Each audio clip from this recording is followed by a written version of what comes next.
childhelp.org, more than 5 children a day die from child abuse. Child abuse happens in many different forms, and according to Dr. Vincent Amell's article, more than 1.5 million children were abused in 2006.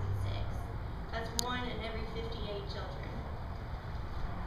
Child abuse happens in many different forms and has many different harsh impacts on the children. Luckily, there are things we can do to help us recognize and prevent child abuse. We can also help the abused through many different organizations. If nothing is done, the numbers will continue to increase and we lose more children every year. The main different types of child abuse are neglect, which has to do with the parents failing to give the children their basic needs, such as shelter and clothing and food. Another type is emotional abuse, which consists of yelling and name-calling and no affection given by the parents. Physical abuse is when bodily harm is done to the children. And sexual abuse is when children are put in situations that are too advanced for them or they're touched inappropriately. Some of the main effects of child abuse include shame and guilt from the child from being sexually abused, and a feeling of worthlessness and fear and lack of trust. And nearly 30% of all adults who are abused as children abuse their own children.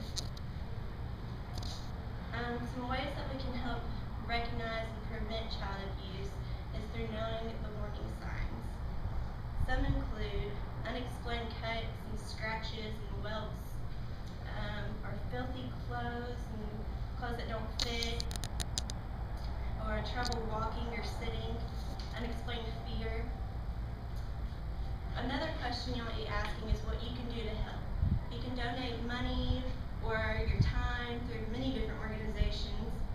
You can also always be on the lookout for cases of child abuse in your own neighborhood and report those cases if you see anything suspicious. And you should always control your own anger so that you don't take anything out on your own children.